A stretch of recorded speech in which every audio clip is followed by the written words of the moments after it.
Hello, hello, good morning. It's Monica from Life is Art, and this is the Thursday 10 a.m.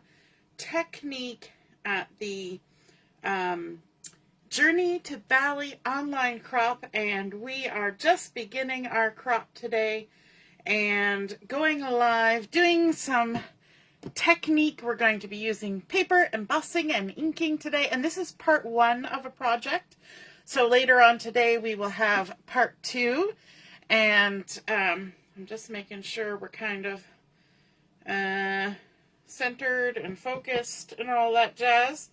I think we can probably scooch this way a little bit. It's hard to tell on the screen I'm looking at, but looks okay. If you're joining me live, just say hello or howdy so I know you're here. And if you're watching later on replay, drop a comment, and that way I know that you stopped by to have fun and craft along. So we are going to be creating paper, ink, embossing, and having some fun. So we're going to be creating a background for a layout. So this morning we're going to work on the background, and then later on today we're going to be doing part two, where we're going to do all the embellishing and all that fun stuff. And so we're going to start out this morning with a piece of white willow cardstock. And normally I just start out by sticking this down to my paper, but today we're doing something a little bit different, and we're going to be getting a little messy maybe. So what I'm going to do is I'm going to put a scratch piece of paper under here, because first off, we want to do some embossing. And for that, I'm going to have my Versamark ink. I'm going to be using white embossing powder for this, and that's in the basic set. And then I'm going to be bringing in stamps from a couple of stamp sets. Let me just grab those. Where did I put them? I put them over here. I had them right beside me, and yet couldn't see where I had put them. So we're going to be using the Inspiring Imperfections stamp set, as well as Beautiful Motifs stamp set. And I think we'll actually start with the Beautiful Motifs. And what we're going to use for our background today is we're going to use this sort of brocadey looking stamp, and then we're going to be using the crackly stamps from the Inspiring Imperfections. And this one coordinates with the Kintsugi suite and suite of products, and so super fun. So let's get started. All right, now I'm not seeing what I should be seeing, so if you are watching, just drop a comment so I know you're here. I'm going to try and get my other video going as well and see if that helps. Hopefully we will have good luck today with our technology. Some days it's better than others, isn't it? It's always that way. All right, let me just have that and see. I know we've gone live. It's just I'm not seeing what all I should be seeing. I see Allison is here. Good morning, and Deborah is here. Yep, I knew I wasn't seeing all the things that I should be seeing. So, okay, that's good. We've got it going now. We're all set. So we're going to be using our Versamark ink. We're going to be using our white embossing powder, and then a couple of stamps to get going. Okay, so let's start out with our stamp from the, I've already forgot the name of it, and I just told you it, Beautiful Motifs stamp set. And I'm going to have to sort of do some stamping, then do the embossing powder, knock it off, and then do more stamping, because it's a little bit hard to see Versamark on white. It just, it does make a watermark, but it's just hard to see. So it's easier if you get powder on there, because then it's got texture and you can see what you're doing. So what I'm going to do, I do have this on a block, but even though I've got it on a block, I can do some rocking and rolling techniques. That's where you you put the stamp onto the paper, but you start in maybe a corner or on the side, and you just kind of pivot it around a little bit, so you're not just straight on stamping, and that kind of gives you an even more distressed look. So let's do a couple sort of straight on stamps, and like that. Ink it up good, and we'll do another one over here. And then let's kind of rock and roll from that top right corner down like that, and then we'll rock and roll from the bottom left corner. And then, because I have no idea what's happening on this paper, I'm going to throw on some embossing powder, and that's why we have our scratch paper in behind. And it's going to look like we're throwing a lot on there. It's okay, because we're going to let it kind of fall across the paper and hit all those little embossed spots. Give it a little tap, and I don't know if you'll be able to see in the light, but we've got some little patches of embossing powder on there. And then before we can continue, we need to gather this up. That's why it's good to have this under here. Some people have a tray for doing this. I just use paper because it's handy and quick, and you just chuck it back in the bottle like so. And then we're going to continue on. Now that we can kind of see where we went before, we're going to add some more and just kind of do a little rock and roll on there, and another little bit over here like that. Then let's stamp the solid one, and we'll add another little rock and roll there. And it's a little bit of by guess and by golly when you can't see what you're doing, isn't it? Yep, and we'll just sprinkle that on, let it tumble down. This is always a fun process because it's kind of like a reveal, right? You don't know what's happening until it happens, and that's super fun. Now, we don't want to get too aggressive with our tapping at this point, because everything that's on there now is starting to, that Versamark will start kind of drying up, and if we tap too hard, we're going to lose our pattern. We don't want to do that, but we do want to add some more because I want a fairly big patch of this, and our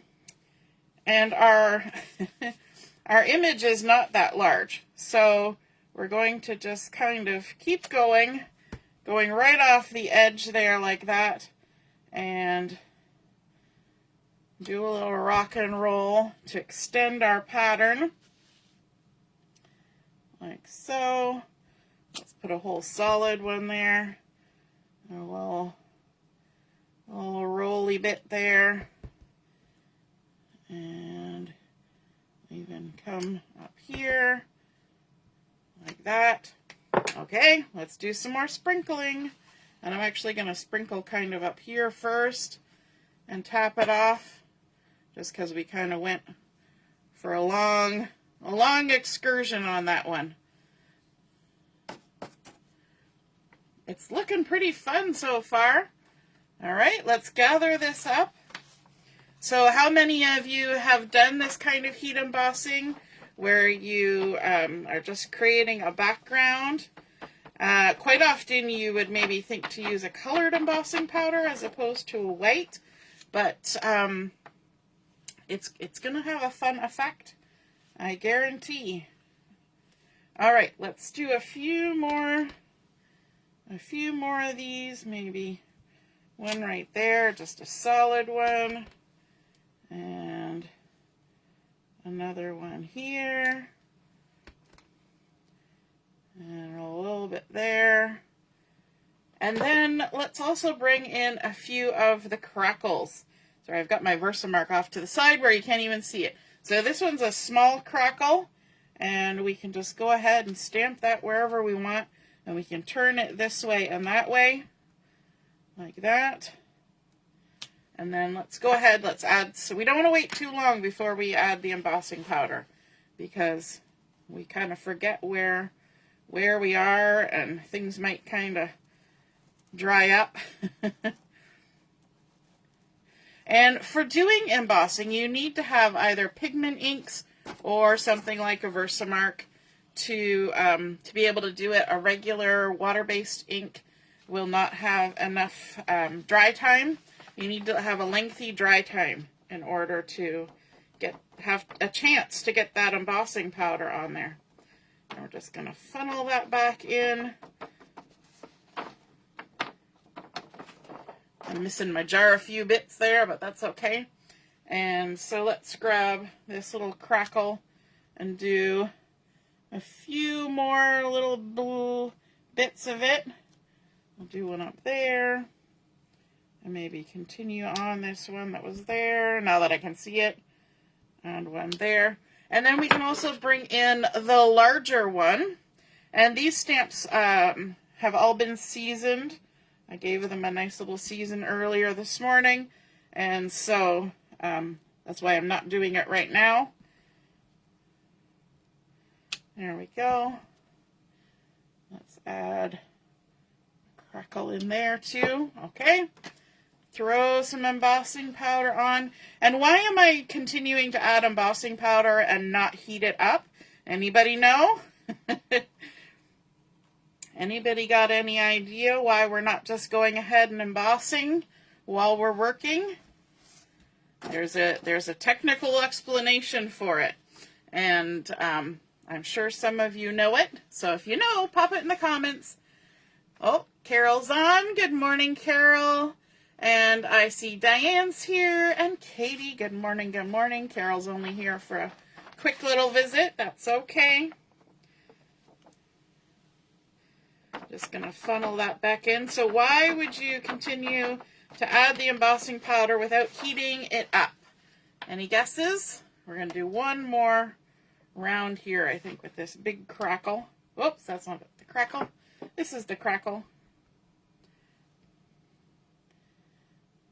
Any ideas?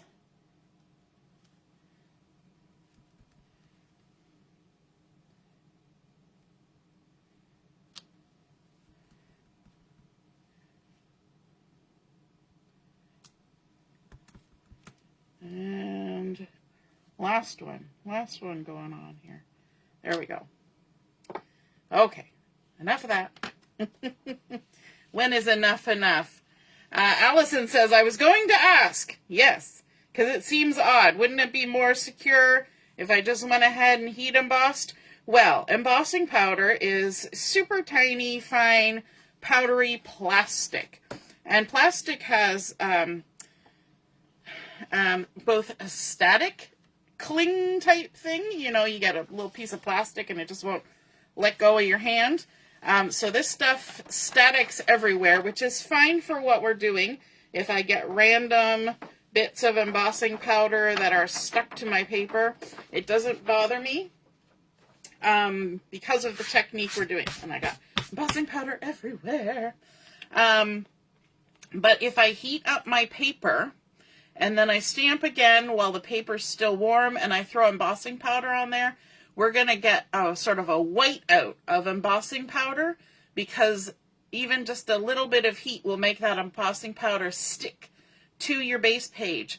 And so if it sticks to the base page where you don't want it, and then it doesn't want to let go because it's warmed up and it's done what embossing powder does, and that's stick to your paper, you're going to ruin your pattern. So whenever you're heat embossing, try to get it all on that you want to get on, and then do your heating. The other option is to do a little bit and do the heating and then wait a good amount of time for your paper to cool.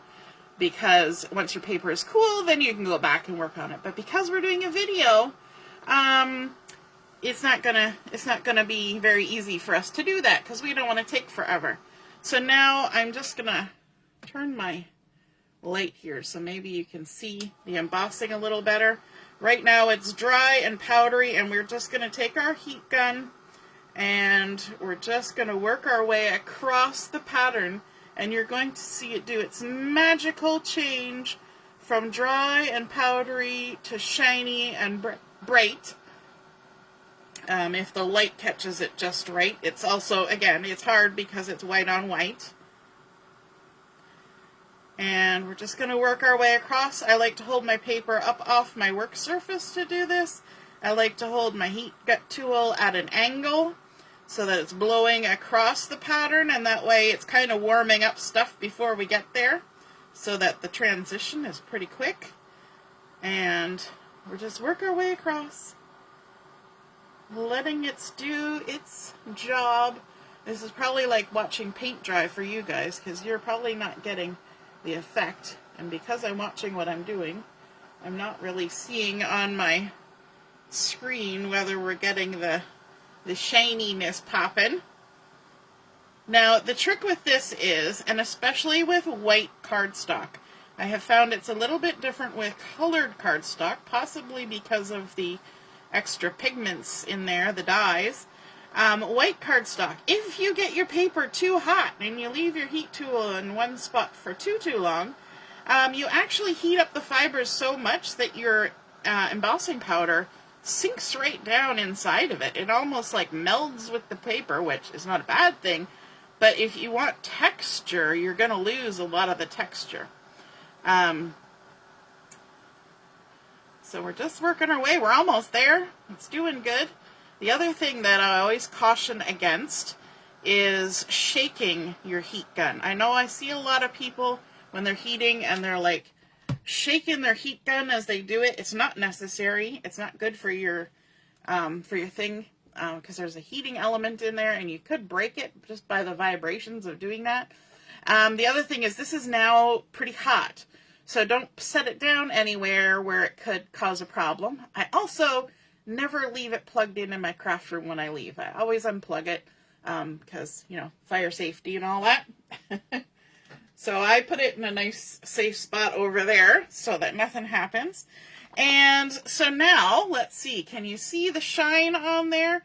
Where we've got our fun pattern just kind of working its way down the page.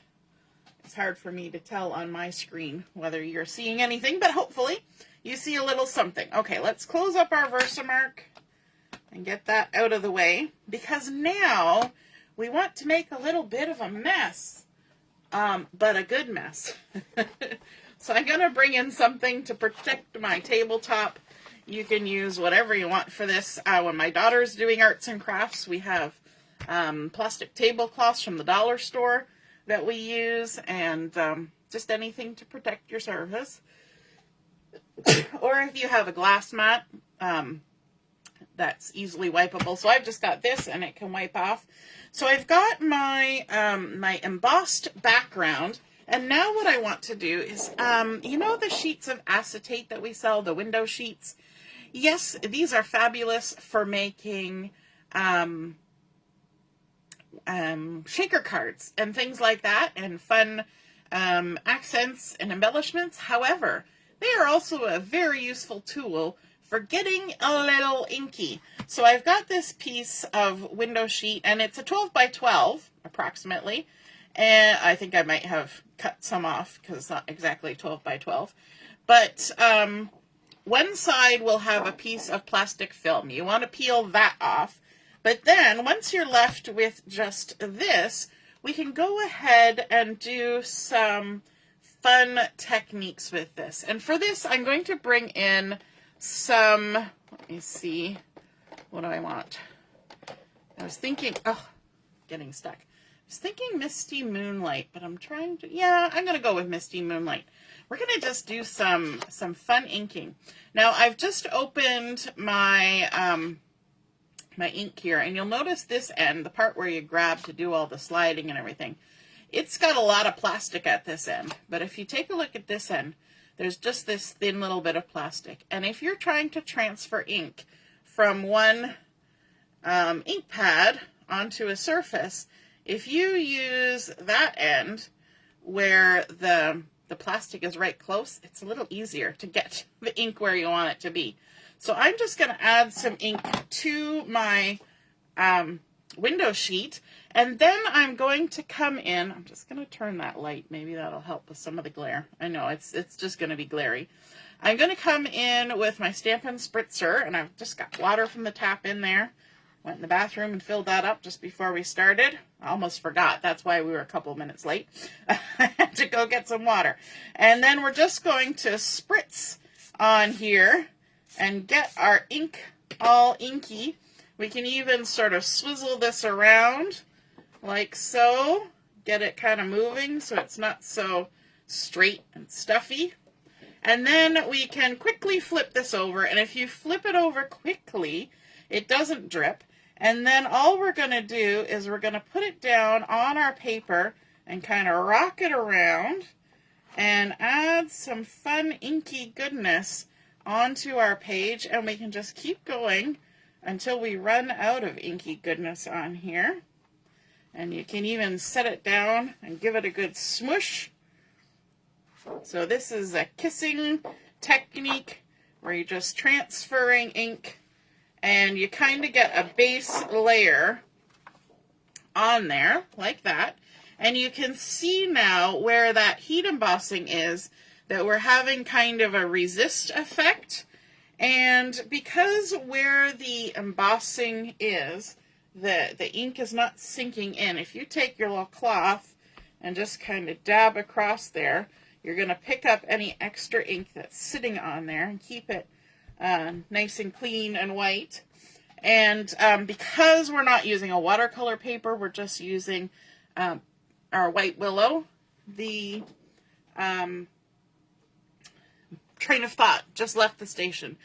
The ink sinks in pretty quick. You don't have a lot of time to kind of move that ink around. It just kind of gets on there. And then you can come in with another layer of ink. Okay? And so this is kind of nice because with the window sheet, you can kind of see where you're putting the ink because you can see right through it. Okay, so let's add some more water on here. We don't want to go too crazy with the water because, again, this is white Willow cardstock, not watercolor paper. So if we put too much water on there, we're going to have a waterylicious good time on there.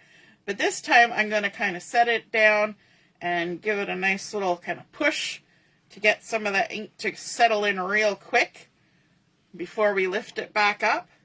And then we can move it and get more ink to transfer.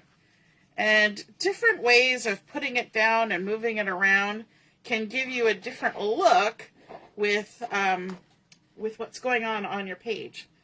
Okay, and then we'll just kind of come in, pick up some of that ink that's just sitting on top of the embossing. I'm not scrubbing because we've got water on there.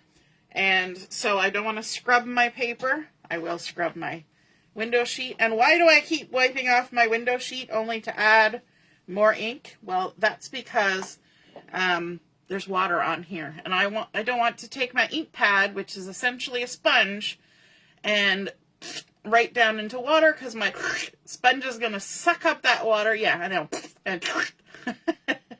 And then your ink's going to be diluted, and you don't want that. It's okay to dilute it when it's on the window sheet, but you don't necessarily want that to happen in your ink pad. That's a whole different kettle of fish.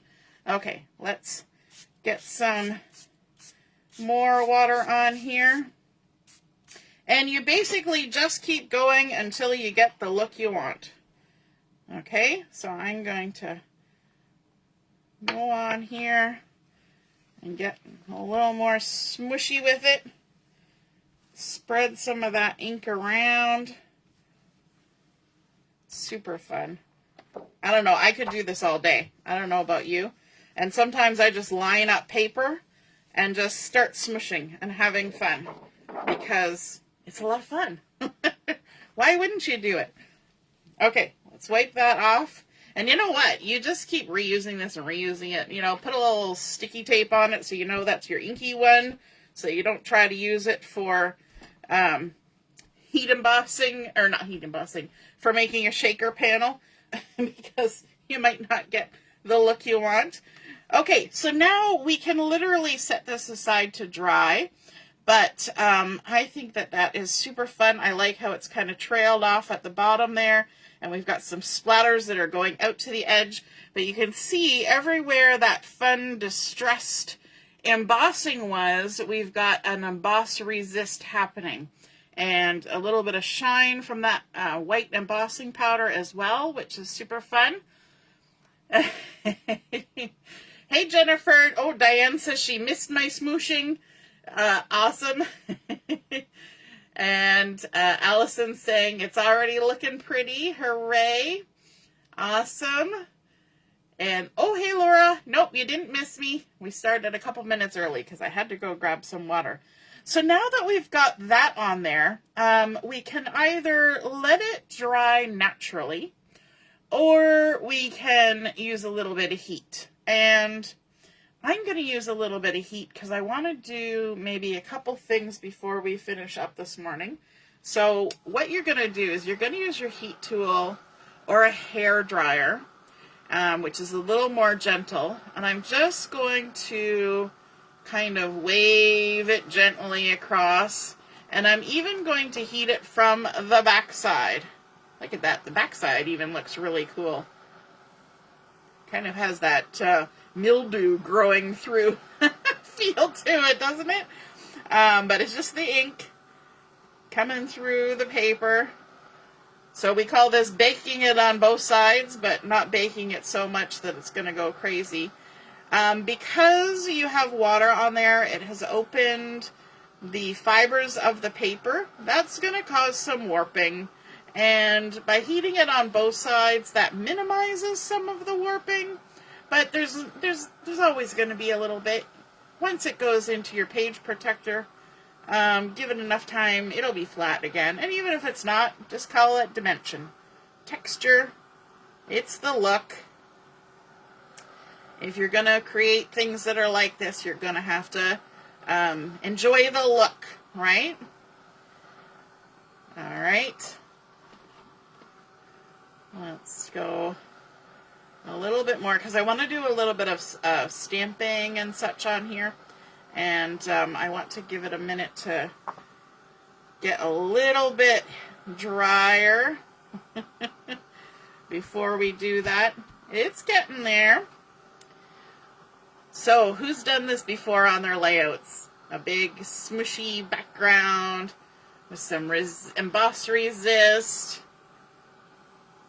And if you haven't tried it, are you inspired? Do you think you want to give this a try? I know it's a little bit different, but it's super fun. It's not hard. And you know what? If you do this and then you say, ooh, I'm not going to make a layout with that, don't worry. Cut it up, rip it up, use it for background on a card, die cut it. You know, it's just fun texture going on there. It's still a little damp, but we can work with that. Okay, I'm going to bring in the Misty Moonlight again, and I want to grab my other stamp set that you have seen me use quite a few times, which is the Elements of Text. And this is a fun one for adding some of that little background stuff in the background. It's got some handwriting, it's got some typewriting, it's got splattery bits in there, and it's just a fun stamp set. And it's still available, which is awesome. So what I'm going to do, I'm not even going to use a block for this. I'm going to try and make sure that my words are kind of straight up. I'm going to put a little ink on there. And this is another tip, is you don't need to use a block, especially when you're trying to create some background texture. You don't have to stamp the whole image. You can just get little bits of it, and by just pushing on one little spot on your stamp and just kind of rolling it around, you get that fading in and out look going across there. Now, your embossing will still be resisting some of that ink. So you may find once you've let this have a little bit of a moment to do what it needs to do, that you can come in and just kind of lift those little bits. And that's all I'm going to do. I can wash that later. And then I can also come in with some of these little splattery ones. Now, maybe I will use a stamp block for this, just because I'll get my fingers in the ink 1,000 times. But I want a small block. That way that if I use a small block, I can roll it around a little bit. You have to be careful because this is a cling stamp that you don't roll it or don't push it down so much that you pick up ink on the edges of that cling stamp, because then when you roll it, you're going to get those hard lines. But we can come in and do first, second, third, fourth generation splatter stamping. And we can turn our stamp around and just get some good inky, and we're just kind of enhancing all of the fun inky goodness that we already created on there. Sometimes if you need to be a little more precise, I know some of you like to be a little more precise with your messiness, and that's okay. Everybody has their own feelings about mess and splattering and all that. Then using a stamp is a fun way to do it and to kind of dictate where you want stuff to land. Because when you're using the window sheets or just picking it up with the paper off of a glass mat, you can't necessarily dictate where that ink is going to go, right? What's the saying? You get what you get and you don't get upset. And by doing multiple stamping here, you know, I'm stamping 3, 4, 5 times with each ink pickup, it gets different layers of ink going on the page. Okay, it's not all the dark. You get some layering of value of the inks using all the same color. So this is a good idea if you have a project where you need to do something monochromatic, because I've only used one ink color. Now I'm going to come in with a tissue as opposed to my cloth, because my cloth has gotten kind of inky and a little bit wet. And I'm just, you can see how it's picking up ink, just little bits of ink. That's the ink that's just sitting on top of the embossing. And we want to pick that up because it's not really going to sink in. And if you leave it sitting there, you could kind of with your hand, and then you might get a weird smear in a kind of fashion that you might not feel is as appealing as what we were trying to create. So we'll just, and I keep switching to a clean spot. Not that it really matters. I mean, if I transfer some ink to where a spot where there is no ink, it's all just still good, clean ink, or good, messy ink, one or the other. So there we go. We have created a really fun background, white heat embossing. We used just a couple of stamps to create that fun design, but we used that sort of rocking and rolling technique so that it wasn't all the same. And we created some fun pattern going all the way up and off the page, and then adding in that crackle that kind of extended the pattern, and then doing some smooshing and splotching and smushing and kissing, and then some stamping with some font as well as splatter stamps. And it's created a really fun look, in my opinion. And so we're going to leave that there now. And we'll be back this afternoon for part 2. So stay tuned for that, where we will do some embellishing and finish up our layout. All right. Have a wonderful rest of your morning. Take a moment to look at the first game that's posted. The second game will be up very shortly. And that's, of course, everybody's favorite, the tic-tac-toe. And the 3 challenges for today have been posted. Keep in mind that the brand new September to December mini catalog hit the website just yesterday. So there's lots of new goodies from the new catalog available, as well as a whole new release of online products as well. So check those out. They're called online exclusives. That just means it's not in a catalog. It's just online, plus a couple kits. All right. Have a wonderful rest of your morning. We'll see you again soon. Toodaloo. Bye.